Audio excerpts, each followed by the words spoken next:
ocultismo, bruxaria e correntes culturais. Mircea Eliade. Prefácio.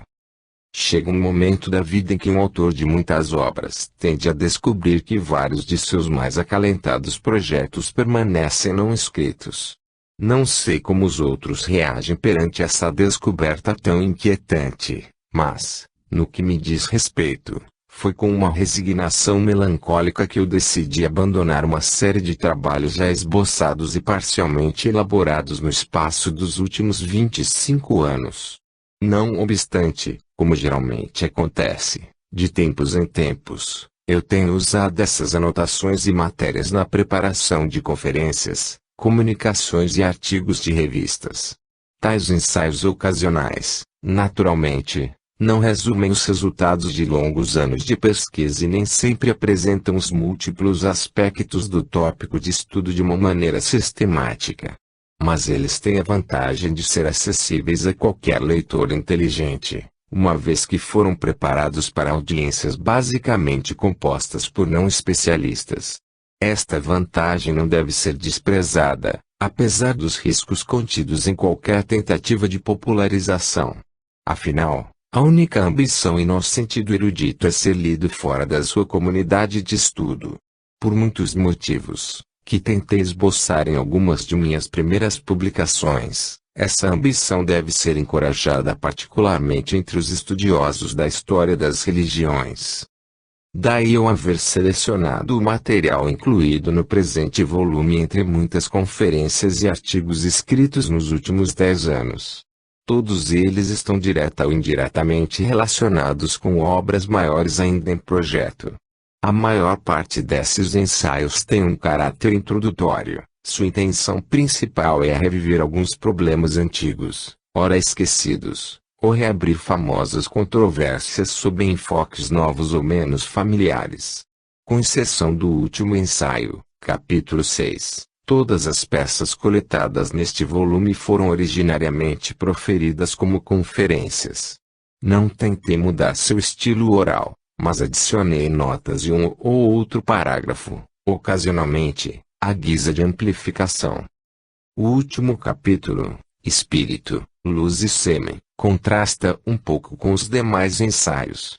Foi escrito para uma publicação especializada, apresenta numerosos documentos relativos a culturas mais ou menos conhecidas, e suas notas contêm copiosa informação bibliográfica.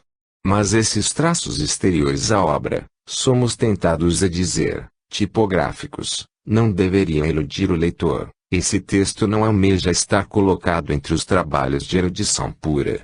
A proliferação de citações e referências críticas visa apenas familiarizar o leitor com algumas das inumeráveis expressões de um arcaico e largamente difundido teólogo Menon, ou seja, a equação do modo de ser divino e espiritual com a experiência da luz pura, e a equação da criatividade divina com uma luminosidade seminal. O assunto é dos mais fascinantes possíveis e tem também importância razoável no problema dos universais ou invariáveis, na história da experiência religiosa. De fato, a equação espírito igual luz igual criatividade divina, espiritual, quando considerada em conjunto com a morfologia das teofanias luminosas e experiências de luz interior, permite ao historiador das religiões identificar um universal não menos significativo do que o agora famoso Mysterium Tremendum.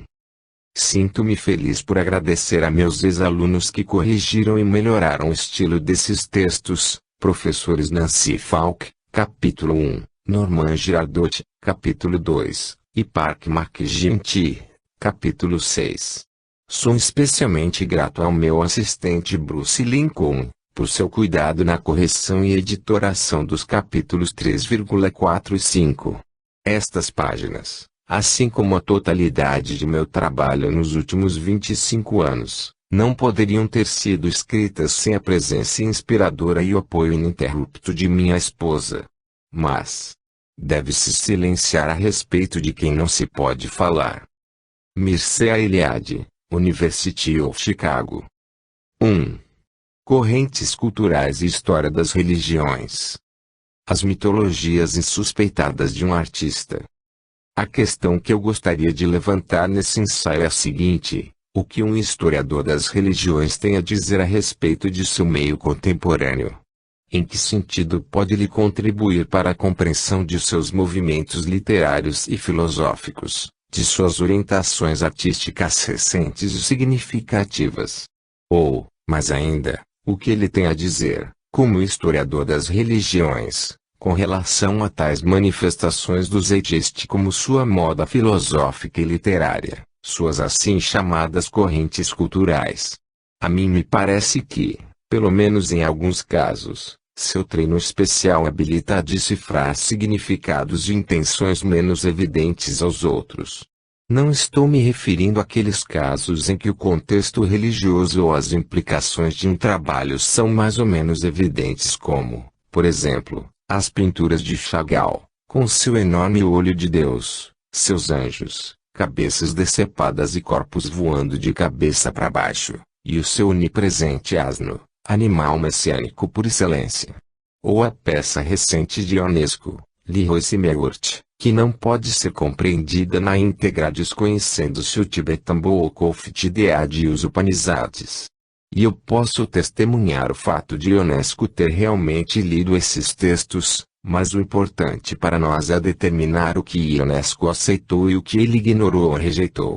Assim, não se trata de pesquisar as fontes, mas de uma tarefa mais emocionante: examinar como se renova o universo imaginário criativo de Ionesco através de seu encontro com universos religiosos exóticos e tradicionais. Há, contudo, casos em que apenas um historiador das religiões pode descobrir alguma significação secreta de uma criação cultural antiga ou contemporânea. Por exemplo, apenas o historiador de religiões é capaz de perceber uma semelhança estrutural surpreendente entre Ulisses, de Jaime Joyce, e certos mitos australianos do tipo do herói totêmico. E, da mesma forma que as intermináveis perambulações e encontros fortuitos dos heróis culturais australianos parecem monótonos ao conhecedor das mitologias polinésias, indo-europeias ou norte-americanas, assim também as perambulações de Leopold Bloom e Ulisses parecem monótonas para um admirador de Balzac ou Tolstói.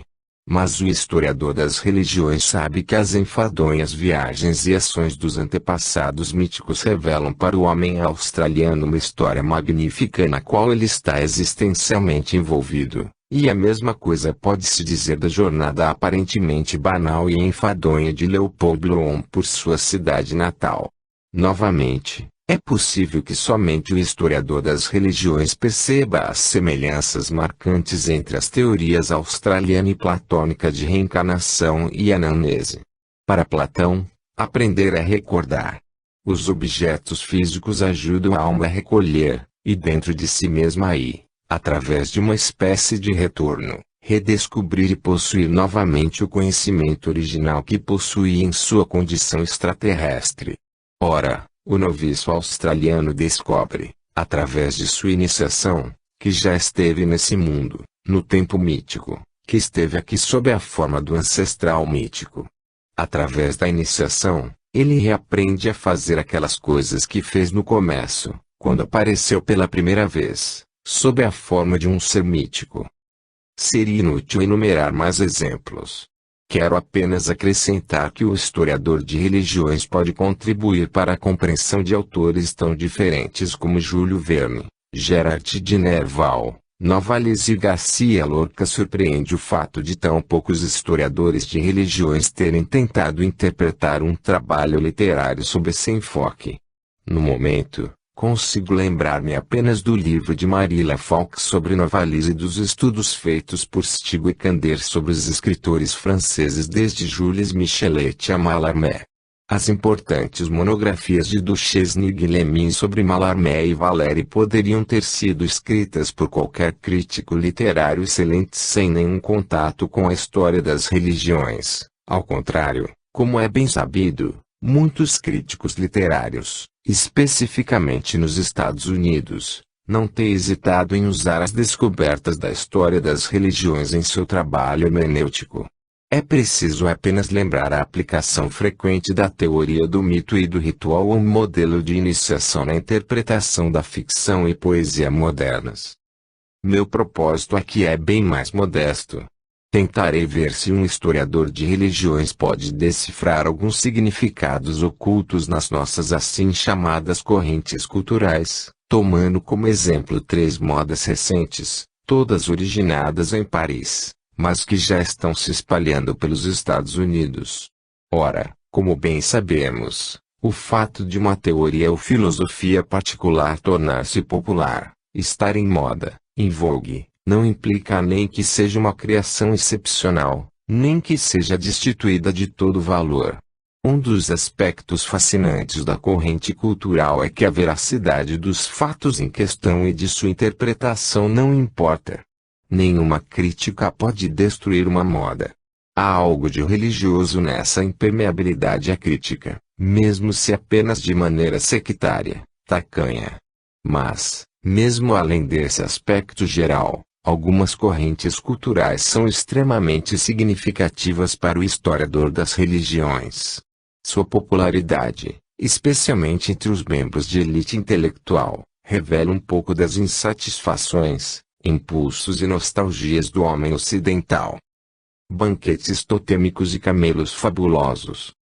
Apenas um exemplo. Há 50 anos atrás, Freud pensou ter encontrado a origem da organização social, das restrições morais e da religião, num homicídio primordial, ou seja, no primeiro parricídio. Ele narrou a história em Totem e Tabu. No começo, o pai reservava as mulheres para si, expulsando os filhos homens à medida que eles alcançassem uma idade que justificasse o seu ciúme. Um dia, os filhos expulsos mataram seu pai, comeram-no e apropriaram-se das fêmeas. O banquete totêmico, escreve Freud, talvez a primeira festa que a humanidade celebrou, foi a repetição, o festival de comemoração desse importante ato criminoso. Uma vez que Freud defende que Deus nada mais é que o Pai físico sublimado, é Deus mesmo quem é morto e sacrificado no banquete totêmico. Este assassinato do Deus Pai é o pecado original da humanidade. Esta culpa cruenta é reparada pela morte cruenta de Cristo. Os etnólogos de seu tempo, desde W. H. Rivers e F. Boas até a L. Kroeber, B. Malinowski e W. Schmid, em vão demonstraram o absurdo desse banquete totêmico primordial.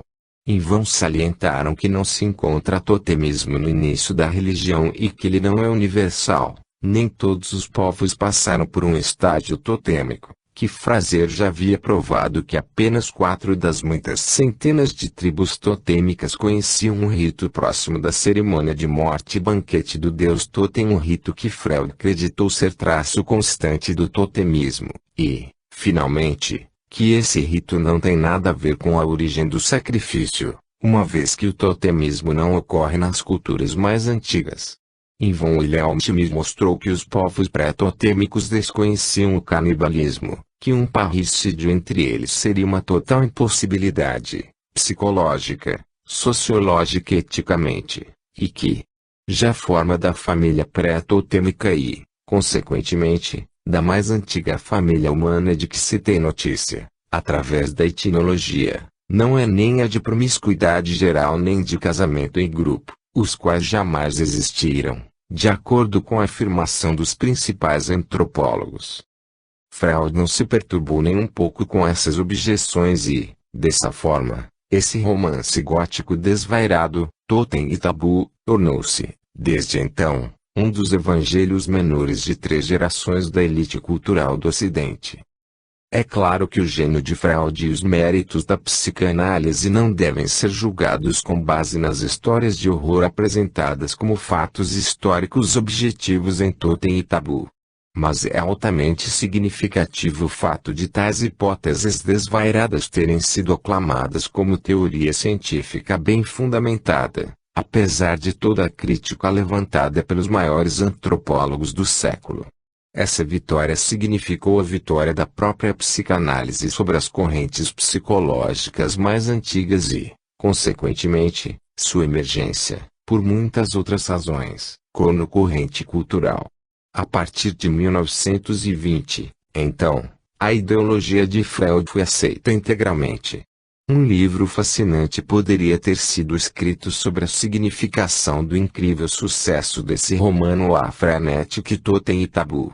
Servindo-nos dos mesmos recursos e métodos da psicanálise moderna, podemos desvendar alguns segredos trágicos do intelectual ocidental moderno, por exemplo, sua insatisfação profunda com relação às formas desgastadas do cristianismo histórico e seu desejo de livrar-se violentamente da fé de seus antepassados, acompanhado de um estranho sentimento de culpa, como se ele próprio tivesse matado um Deus, em quem ele não podia acreditar, mas cuja ausência tornou-se insuportável.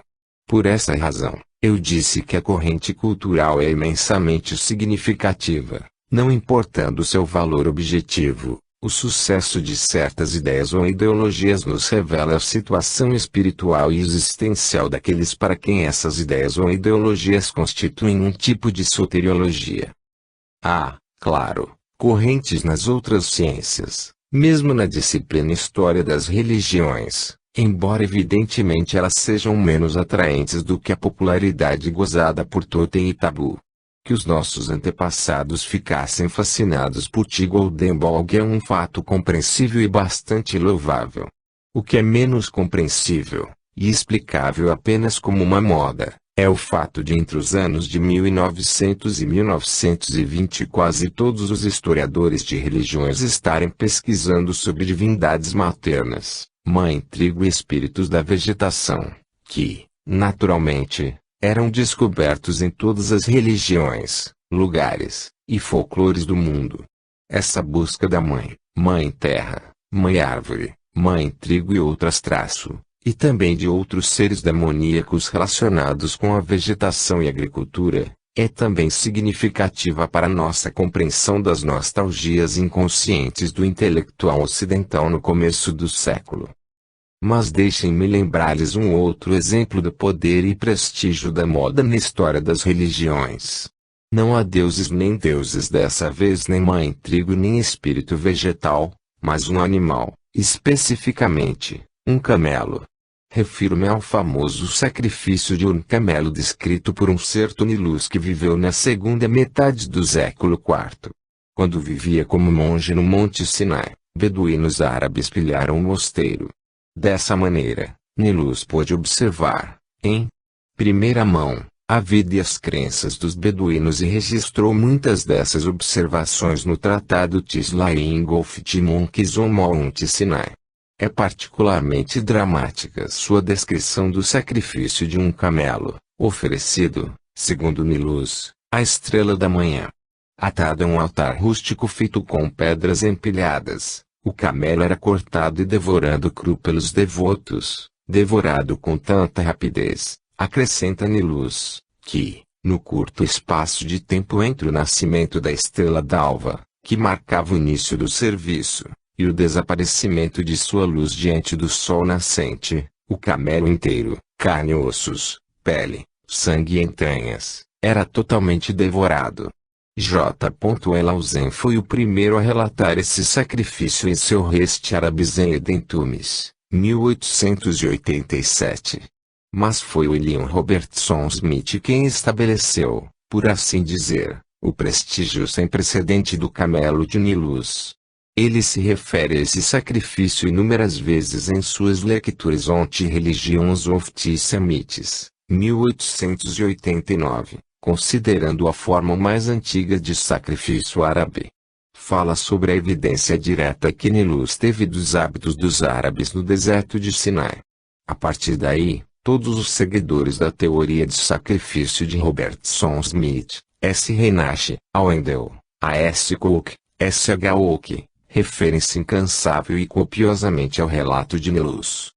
E ainda mais interessante o fato de que mesmo os estudiosos que não aceitaram a teoria de Smith não puderam, ou não ousaram, discutir o problema geral do sacrifício sem deixar de se referir devidamente à história de Nilus. Na realidade, ninguém parecia duvidar da autenticidade do testemunho de Nilus, mesmo que um grande número de estudiosos rejeitasse a interpretação dada por R. Smith. Assim, pelo começo do século, o camelo de Nilus havia se tornado tão onipresente nos trabalhos dos historiadores das religiões, estudiosos do Velho Testamento, sociólogos e etnólogos, que G. Foucault declarou em seu livro Histoire des religions et méthode comparative. Parece que nenhum autor tem mais o direito de tratar da história das religiões, se não toma essa anedota a sério. Porque é realmente uma anedota, um detalhe contado à parte, e sobre um fato tão ímpar, tão insuficiente, não se pode realmente construir uma teoria religiosa válida para toda a humanidade. Com grande coragem, Foucault resumiu sua posição metodológica. No que diz respeito ao camelo de Nilus, eu continuo acreditando que não vale a pena centralizar nele as origens de uma parte da história das religiões. Foucault estava certo.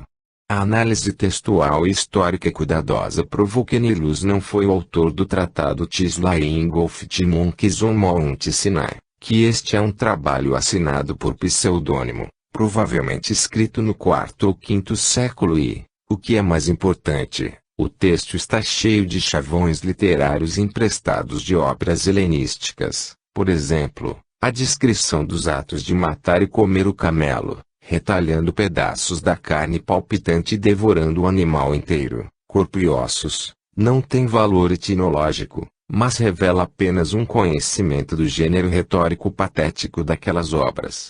Não obstante, apesar de esses fatos serem conhecidos logo após a Primeira Guerra Mundial, graças à análise detalhada de Carl Leuci, o camelo de Nilus ainda persegue muitos trabalhos científicos recentes.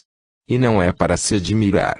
Essa descrição pequena e pitoresca do que se presume ser a forma original de sacrifício e o começo da comunhão religiosa representava um manjar pronto a gratificar todos os gostos e inclinações. Nada podia lisonjear mais os intelectuais ocidentais, convencidos, como muitos estavam, de que o homem primitivo e pré-histórico se aproximava da ave de rapina, e daí sua religião dever refletir a psicologia e o comportamento de um troglodita. Além disso, o ato de devorar um camelo substanciava a tese defendida por muitos sociólogos de que a religião é um fato meramente social, se não uma projeção hipostática da própria sociedade. Mesmo aqueles estudiosos que se chamavam cristãos estavam de certa forma felizes com o relato de Nilus. Eles logo salientavam a enorme distância que separa o ato de consumir um camelo inteiro, ossos e pele inclusive, dos sacramentos cristãos, altamente espiritualizados, se não meramente simbólicos. Não podia ser mais evidente a superioridade esplêndida do monoteísmo, especialmente do cristianismo, sobre todos os credos e doutrinas pagãs. E, claro, todos esses estudiosos, cristãos, agnósticos ou ateus, sentiram-se orgulhosos de ser o que eram, membros da civilização ocidental e campeões do progresso infinito.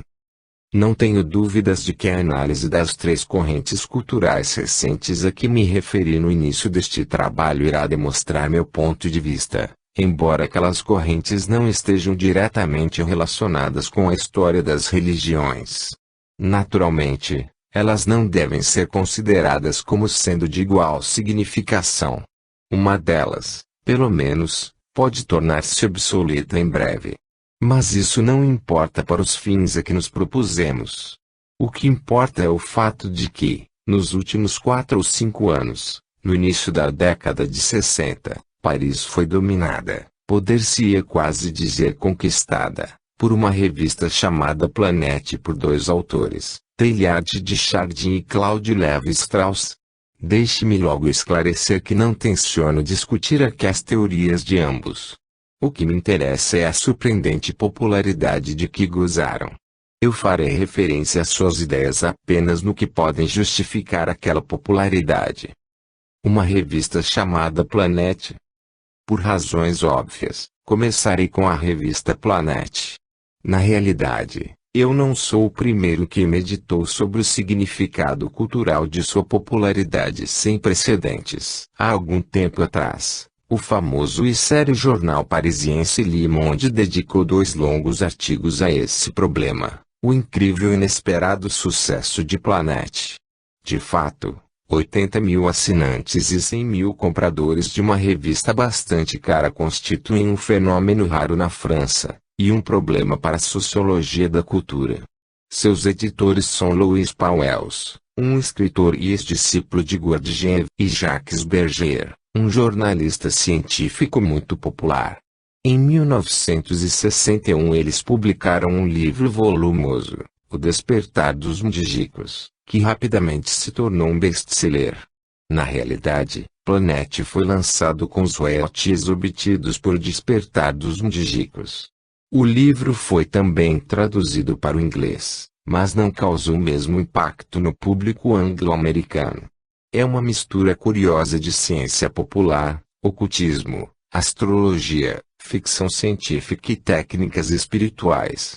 Mas não é só isso. O livro tem pretensões de revelar inúmeros segredos vitais, de nosso universo, da Segunda Guerra Mundial, de civilizações perdidas, da obsessão de Hitler pela astrologia e outros tópicos dentro da mesma linha. Ambos os autores são bem lidos e, como já disse, Jacques Berger tem uma formação científica. Consequentemente, o leitor é convencido de que recebe fatos ou pelo menos hipóteses dignas de confiança, de que, em todo caso, não está sendo enganado. Planet é construída sobre as mesmas bases e segue o mesmo padrão. Há artigos sobre a probabilidade de planetas habitados, novas formas de guerras psicológicas, a perspectiva de L'amour moderne, a ficção científica americana de H.P. Lovecraft, as chaves reais para a compreensão de Teilhard de Chardin, os mistérios do mundo animal e outros. Ora, para se compreender o sucesso inesperado de ambos, o livro e a revista, deve-se lembrar o panorama cultural francês do fim da década de 50. Como é bem sabido, o existencialismo tornou-se extremamente popular logo após a libertação. J. P. Sartre, Camus, Simone de Beauvoir eram os guias e modelos inspiradores da nova geração. Sartre em particular gozou de uma popularidade que não se via na França desde os dias de Voltaire, Diderot, Victor Hugo, Zola, quando do caso Dreyfus. O próprio marxismo só atraiu os jovens intelectuais depois que Sartre proclamou suas simpatias pelo comunismo. Muito pouco restava da renascença católica na França do início da década de 20. Jacques Maritain e os neotomistas já haviam caído de moda no começo da Segunda Guerra Mundial. Os únicos movimentos vivos dentro do catolicismo, além do existencialismo cristão de Gabriel Marcel, resultavam do trabalho do grupo, bastante modesto, dos Etudes Camelitaines, que enfatizavam a importância da experiência mística e encorajavam o estudo da psicologia, da religião e do simbolismo, e dos sources chrétiennes com sua revalorização da patrística grega e sua insistência na renovação litúrgica. Contudo, esses movimentos católicos não tinham nem o charme do existencialismo de Sartre nem o carisma do comunismo. O ambiente cultural, desde a filosofia e ideologia, até a literatura, arte, cinema e jornalismo, estava dominado por umas poucas ideias e chavões: o absurdo da existência humana, alienação, engajamento, situação, momento histórico e outros. É verdade que Sartre falava constantemente de liberdade, mas, no final, aquela liberdade não tinha sentido. Nos últimos anos da década de 50, a Guerra da Argélia causou um profundo mal-estar entre os intelectuais. Existencialistas, marxistas ou católicos liberais, todos tinham que fazer isso opção pessoal. Por muitos anos, o intelectual francês foi forçado a viver quase exclusivamente no seu momento histórico, como Sartre havia ensinado dever ser a orientação de todo indivíduo responsável. Nesse clima sombrio, enfadonho e um pouco provinciano, pois parecia que apenas Paris, ou melhor, Saint-Germain-des-Irés, e naquele momento Argélia, importavam no mundo, o aparecimento de Planet teve o efeito de uma bomba. Tudo era diferente: a orientação geral, os problemas debatidos, a linguagem. Não havia mais a preocupação excessiva com a situação existencial e o engajamento histórico de cada um, mas uma abertura grandiosa para um mundo maravilhoso, a organização futura do planeta, as possibilidades ilimitadas do homem e outros temas. Não foi a abordagem científica em si que causou esse entusiasmo coletivo, mas o impacto carismático dos últimos desenvolvimentos científicos e a proclamação de seu triunfo iminente. Naturalmente, como já disse, à ciência foram acrescentados hermetismo, ficção científica e as mais recentes informações políticas e culturais. Mas o que era novo e estimulante para o leitor francês era a visão otimista e integral que conjugava ciência com esoterismo e apresentava um cosmos vivo, fascinante e misterioso, no qual a vida humana tinha sentido e prometia uma perfectibilidade eterna. O homem não estava mais condenado a uma condição humana e sombria. Em vez disso, ele era chamado a conquistar seu universo físico e a desvendar os outros, os enigmáticos universos revelados pelos ocultistas e gnósticos. Mas, diferentemente das escolas e movimentos gnósticos e esotéricos anteriores, Planet não desprezou os problemas sociais e políticos do mundo contemporâneo. Resumindo, a revista difundia uma ciência redentora, uma informação científica que era, ao mesmo tempo, soteriológica. O homem não estava mais alienado e inútil num mundo absurdo para o qual ele havia vindo por acidente e em vão. A significação cultural da popularidade de Teilhard. Eu devo interromper aqui a minha rápida análise das razões do sucesso de Planet, porque compreendo aqui muito do que eu disse a respeito da revista pode ser aplicado, quase identicamente, à popularidade de Teilhard de Chardin. Creio ser desnecessário acrescentar que não estou falando dos inquestionáveis méritos científicos e filosóficos de Teilhard, mas do sucesso tremendo de seus livros, todos os quais, como é bem sabido, foram publicados postumamente.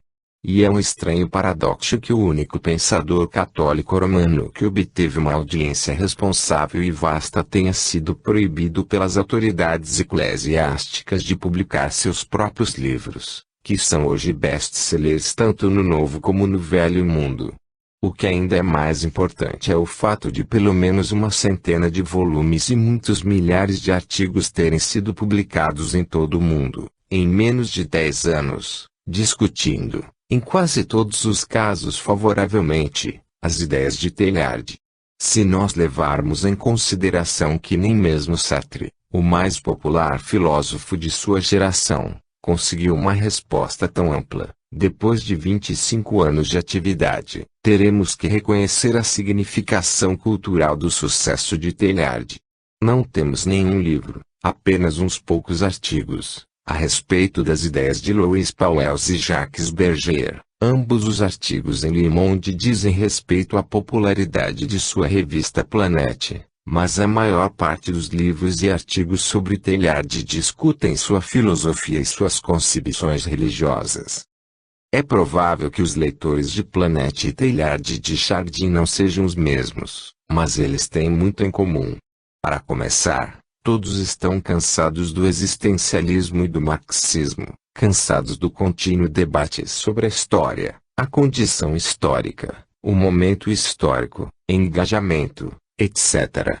Os leitores de Teilhard e Planet estão mais interessados na natureza e na vida do que em história. O próprio Teilhard afirma que a história é um segmento modesto de um glorioso processo cósmico que começou com o aparecimento da vida e que continuará por bilhões e bilhões de anos, até que a última das galáxias ouça a proclamação de Cristo como Logos. Tanto a ideologia de Planet como a filosofia de Teilhard são fundamentalmente otimistas. Na realidade, Teilhard é o primeiro filósofo, desde Bergson, que ousou expressar fé e confiança na vida e no homem. E quando os críticos tentam provar que as concepções básicas de Teilhard não são parte legítima da tradição cristã, eles costumam mostrar o otimismo dele, sua crença numa evolução infinita e dotada de sentido e seu desprezo pela ideia do pecado original e do mal em geral. Mas, por outro lado, os cientistas agnósticos que leram Teilhard de Chardin admitem que, pela primeira vez, compreenderam o que pode significar ser um homem religioso, acreditar em Deus e até em Jesus Cristo e nos sacramentos. É um fato que Teilhard foi o primeiro autor cristão a apresentar a sua fé em termos acessíveis e dotados de sentido para o cientista agnóstico e para quem desconhece as religiões de modo geral. Pela primeira vez neste século, a massa agnóstica e descrente dos europeus cientificamente educados entende sobre o que um cristão está falando. Isso não se deve ao fato de Teilhard ser um cientista. Antes dele muitos grandes cientistas não esconderam sua fé cristã.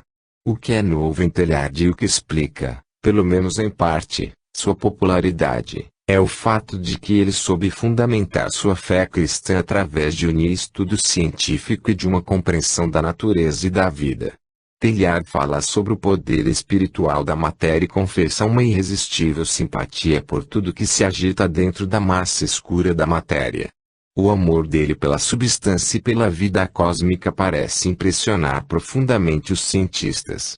De maneira ingênua ele admite ter sido sempre um panteísta por temperamento e menos uma criança do céu do que filho da terra. Mesmo os mais refinados e abstrusos instrumentos científicos, o computador eletrônico, por exemplo, são exaltados por Teilhard, porque ele os considera auxiliares e promotores da vida. Mas não se pode falar simplesmente do vitalismo de Teilhard, porque ele é um homem religioso, e a vida é sagrada para ele. Além disso, a matéria cósmica como tal é suscetível de ser santificada em sua totalidade. Pelo menos esse parece ser o significado daquele texto maravilhoso chamado Timazon Titopophtiorod. Quando Teilhard fala sobre a penetração das galáxias pelo Logos cósmico, mesmo a mais fantástica exaltação dos Bodhisattvas parece ser comparativamente modesta e sem imaginação. Porque, para Teilhard, as galáxias em que Cristo será pregoado daqui a milhões de anos são reais, são matéria viva. Elas não são nem ilusórias nem mesmo efêmeras.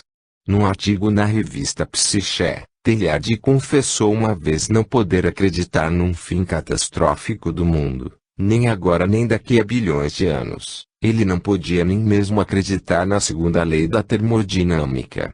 Para ele, o universo era real, vivo, significativo, criativo, sagrado, e, se não eterno no sentido filosófico, pelo menos de duração infinita. Nós podemos agora compreender a razão da imensa popularidade de Teilhard. Ele não só estabelece o elo entre ciência e cristianismo, ele não está apenas apresentando uma visão otimista da evolução cósmica e humana e insistindo particularmente no valor excepcional do modo humano de ser o universo. Ele está também revelando a derradeira condição sagrada da natureza e da vida. O homem moderno está alienado não apenas de si mesmo, ele está também alienado da natureza. É claro que não é possível voltar para uma religião cósmica, fora de moda já na época dos profetas e depois perseguida e suprimida pelos cristãos. Não é possível nem mesmo retornarmos a uma abordagem romântica ou bucólica da natureza. Mas a nostalgia por uma perdida solidariedade mística com a natureza ainda persegue o homem moderno. E Teilhard abriu para ele uma perspectiva inesperada, em que a natureza é carregada de valores religiosos, mesmo retendo sua realidade completamente objetiva. A popularidade do estruturalismo. Não vou discorrer muito a respeito da terceira corrente moderna, aquela de Claude Lévi-Strauss, porque ela está relacionada com um interesse mais amplo em linguística e estruturalismo em geral. Independente do que se pense das conclusões de Lévi-Strauss, não se pode deixar de reconhecer os méritos de seu trabalho. Eu, pessoalmente, o considero importante, basicamente pelas seguintes razões. 1. Embora antropólogo por treino e profissão, ele é fundamentalmente um filósofo e não tem medo de ideias, teorias e linguagem teórica. Consequentemente, ele força os antropólogos a pensar, e pensar muito. Para o antropólogo de mentalidade empírica, essa é uma calamidade real, Mas o historiador das religiões não pode deixar de regozijar-se com o nível altamente teórico que Lévi-Strauss adota para discutir o seu assim chamado material primitivo. 2. Mesmo que não se aceite a abordagem estrutural em toto, a crítica feita por Lévi-Strauss ao historicismo antropológico é muito oportuna. Muito tempo e energia foram gastos por antropólogos tentando reconstruir a história das culturas primitivas, e muito pouco foi empregado na compreensão de seu significado. 3. Finalmente, Lévi-Strauss é um autor excelente. Seu Tristes Tópicos é um grande livro, na minha opinião, seu trabalho mais importante. Além disso, Lévi-Strauss é o que eu chamaria de um moderno enciclopedista, no sentido em que ele está familiarizado com um grande número de descobertas, criações e técnicas modernas, por exemplo, a cibernética e a teoria da comunicação, marxismo, linguística, arte abstrata e Bela Bartók, música dodecafônica e a nouvelle vague do romance francês, etc. Ora, é bastante provável que algumas dessas realizações tenham contribuído para a popularidade de Lévi-Strauss. Seu interesse em tantos modos de pensar modernos, suas simpatias marxistas, sua compreensão intuitiva de Ionesco Robbe-Grillet, essas não são qualidades desprezíveis aos olhos da geração mais nova de intelectuais. Mas, em minha opinião, os motivos da popularidade de Lévi-Strauss devem ser encontrados basicamente em seu anti-existencialismo e seu neopositivismo, na sua indiferença à história e em sua exaltação das coisas materiais, da matéria. Segundo ele, la science est déjà faite dans les choses, a ciência já está realizada nas coisas, nos objetos materiais. Deve-se pressupor lógica na natureza. Isto quer dizer que o homem pode ser compreendido sem se levar em consideração sua consciência das coisas.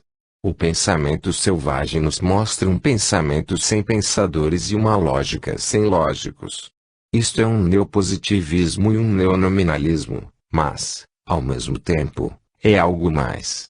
É uma reabsorção do homem dentro da natureza. Evidentemente não a natureza dionisíaca ou romântica, o mesmo impulso cego, apaixonado ou erótico de Freud, mas a natureza como a compreendem a física nuclear e a cibernética, a natureza reduzida às suas estruturas fundamentais, e essas estruturas são as mesmas, tanto na substância cósmica quanto na mente humana.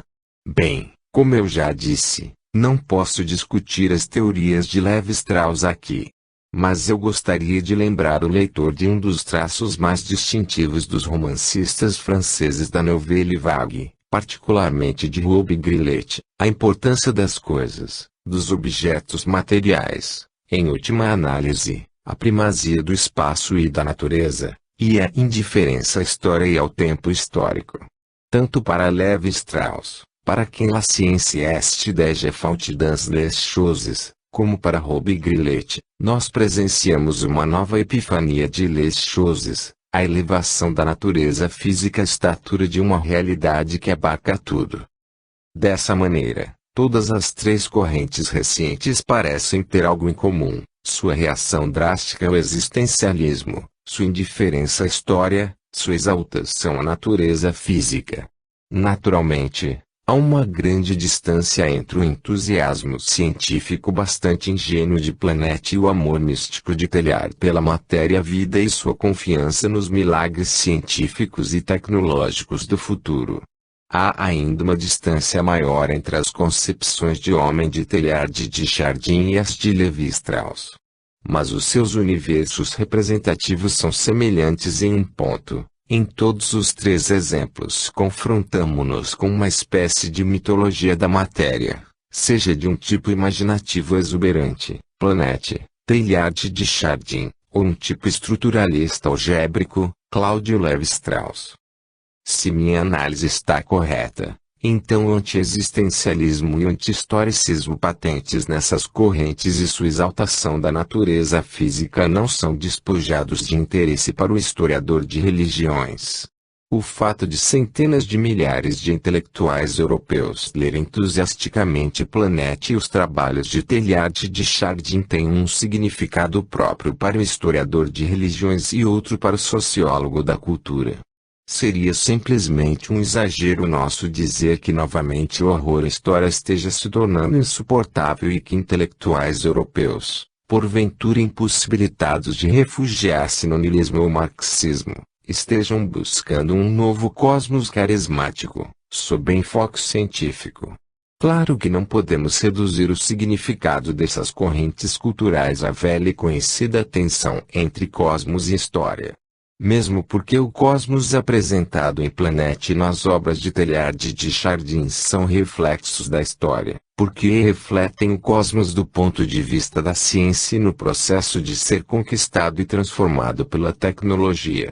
Mas o que é específico e novo é o interesse quase religioso pelas estruturas e valores deste mundo natural, dessa substância cósmica tão brilhantemente explorada pela ciência e transformada pela tecnologia. O anti-historicismo que identificamos em todas essas três correntes não é a rejeição da história como tal, é antes um protesto contra o pessimismo e niilismo de alguns historiadores recentes.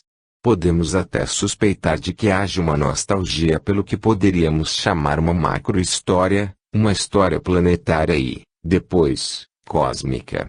Mas, o que quer que se diga dessa nostalgia por uma compreensão mais abrangente da história, há sempre uma certeza: os entusiastas de Planet, Teilhard de Chardin e Lévi-Strauss não sentem a náusea existencial de Sartre, quando confrontados com objetos naturais. Eles não se sentem de trope nesse mundo. Em suma, eles não experimentam sua própria situação no mundo como um existencialista o faz.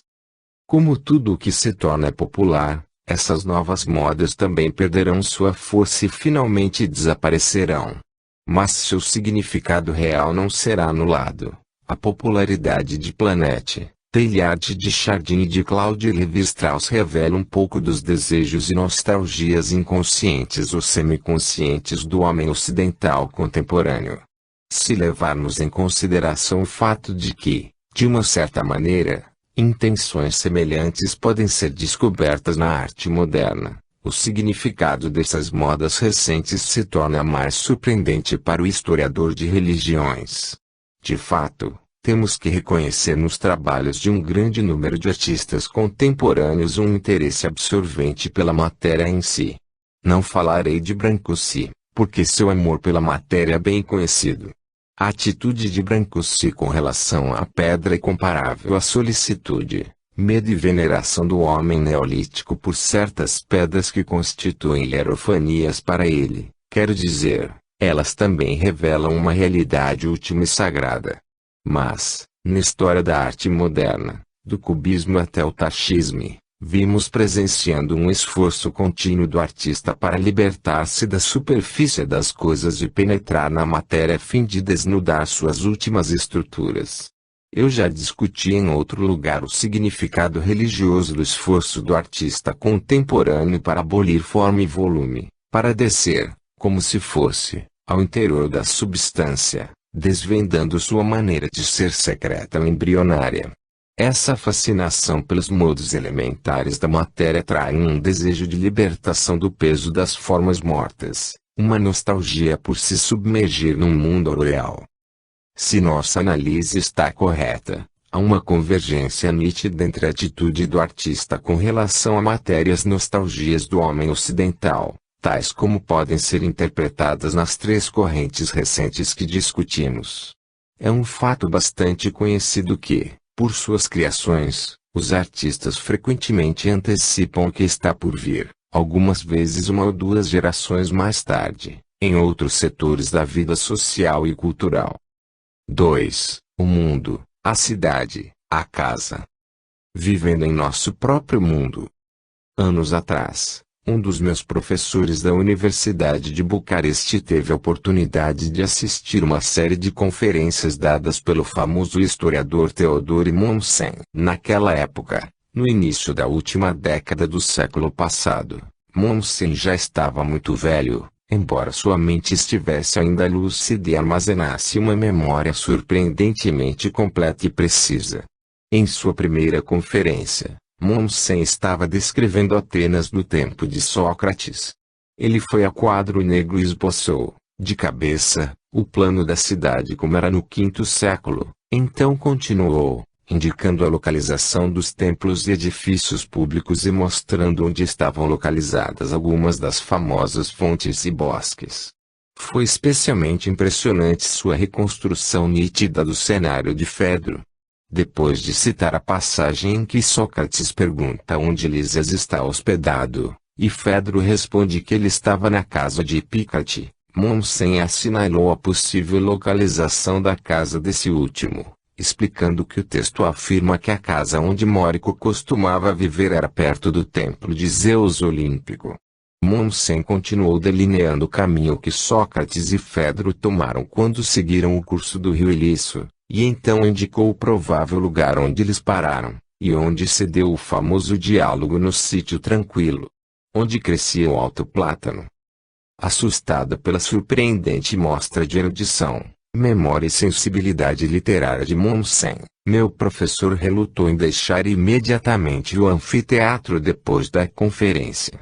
Foi quando ele viu um criado idoso se adiantar e gentilmente tomar o braço de Mommsen guiando-o para fora do anfiteatro. Então um dos estudantes ainda presentes explicou que o famoso historiador não sabia como ir para casa sozinho. A maior autoridade viva, sobre Atenas do quinto século, achava-se completamente perdida em sua própria cidade, a Berlim do rei Guilherme III. Eu dificilmente poderia encontrar uma introdução melhor para o que tenciono discutir neste artigo. Mommsen ilustra admiravelmente o significado existencial de viver em seu próprio mundo. Seu mundo real, o único que era relevante e dotado de significação, era o mundo clássico greco-romano. Para Mommsen, o mundo dos gregos e dos romanos não era simplesmente história, ou seja, um passado morto, recuperado através de uma anamnese historiográfica. Era o seu mundo, aquele lugar onde ele podia se movimentar, pensar e gozar a felicidade de ser vivo e criativo. Eu não sei se ele sempre necessitava de um criado para levá-lo para casa. Provavelmente não. Como a maioria dos pesquisadores criativos, ele provavelmente vivia em dois mundos, o universo das formas e valores, a cuja compreensão ele dedicava sua vida, que correspondia, de certa maneira, ao mundo cosmicizado, e daí, sagrado dos primitivos, e o mundo profano no qual ele foi lançado, como diria Heidegger. Mas então, na velhice, Mommsen obviamente se sentia separado do espaço profano, não essencial, sem sentido e, em última análise, caótico da Berlim moderna. Se podemos falar de sua amnésia com relação ao espaço profano de Berlim, temos também que reconhecer que essa amnésia era compensada pela incrível anamnese de tudo que dizia a respeito ao mundo existencial de Mommsen, ou seja, o universo clássico greco-romano. Mommsen vivia num mundo de arquétipos em sua velhice. Talvez o paralelo mais próximo dessa experiência de se sentir perdido no espaço desconhecido, caótico, seja encontrado entre os Ashilpas, uma das tribos Arunta-australianas. De acordo com a sua mitologia, um ser divino chamado Numbacula tornou seu território um cosmos organizado, criou seus antepassados e fundou suas instituições. Numbacula fez do tronco do eucalipto um poste sagrado, através do qual subiu ao céu e desapareceu. Este poste representa o eixo cósmico, porque foi em torno dele que a Terra tornou-se habitável e se transformou em um mundo. Por essa razão, é importante a função ritual desse poste. Os Aruntas carregam-no consigo em suas viagens e, de acordo com a maneira como ele se inclina, escolhem que direção tomar. Isso faz com que eles, apesar de sua vida nômade, se encontrem sempre em seu mundo, permanecendo ao mesmo tempo em contato com o céu onde Numbacula desapareceu. Consideram uma catástrofe o fato de o poste se quebrar, de uma certa forma. Isso é o fim do mundo e uma regressão ao caos. Spencer e Gillen narram a lenda segundo a qual o poste sagrado quebrou-se e a tribo inteira deixou-se tomar pela angústia. O povo vagueou sem destino por um certo tempo, terminando por sentar-se no chão e deixar-se morrer. Essa é uma ilustração excelente da necessidade de cosmicizar a terra em que se deve viver. Para os Ashilpas, o mundo torna-se seu mundo à proporção que reproduz o cosmos organizado e santificado por Numbacula. Eles não podem viver sem esse eixo vertical que lhes assegura uma abertura para o transcendente ao mesmo tempo que toma possível sua orientação no espaço. Em outras palavras, não se pode viver num caos. Uma vez que seja desfeito este contato com o transcendente e que o sistema de orientação esteja destruído, a existência no mundo não é mais possível. Então os Ashilpas deixam-se morrer. Há ainda o caso não menos dramático dos Bororós do Mato Grosso no Brasil, caso discutido brilhantemente por Claude Lévi-Strauss em seu livro Tristes Trópicos. Tradicionalmente, a aldeia Bororó organizava-se em um círculo irregular em redor da casa dos homens e do terreno de danças, e estava também dividida em 4 por 2 eixos, um no sentido norte-sul e outro no sentido leste-oeste. Essas divisões governavam toda a vida social da aldeia, especialmente os sistemas de casamento e de parentesco. Os missionários salesianos, os primeiros a lidar com a tribo, pensaram que a única maneira de ajudar os indígenas era convencê-los a abandonar sua forma tradicional de aldeia e estabelecer uma nova. Esses missionários, caridosos e bem-intencionados, redividiram a aldeia de uma maneira que pensavam ser mais prática e conveniente em que as tabas se organizavam em fileiras paralelas. Essa reorganização destruiu completamente o complexo sistema social Bororó, estreitamente relacionado com o traçado da aldeia tradicional, que não pôde sobreviver ao transplante para um ambiente físico diferente. O que foi ainda mais trágico é que os Bororós, apesar de sua maneira quase nômade de viver, sentiram-se completamente desorientados no mundo, desde que foram removidos de sua cosmologia tradicional, representada no plano da aldeia. Sob tais condições eles aceitaram qualquer explicação oferecida pelos salesianos para o seu universo novo e confuso. Em última análise, o próprio fato de viver no mundo tem um valor religioso para o homem da sociedade arcaica. Isso porque ele vive num mundo criado por seres sobrenaturais, onde sua aldeia ou casa é uma imagem do cosmos. A cosmologia não possui ainda valores e funções profanas e protocientíficas. A cosmologia, ou seja, as imagens e os símbolos cosmológicos que animam o mundo habitável é não apenas um sistema de ideias religiosas, mas também um modelo de comportamento religioso. O modelo cosmogônico de construção urbana. Se para o homem arcaico a vida no mundo tem um valor religioso, isso resulta de uma experiência específica do que se pode chamar espaço sagrado.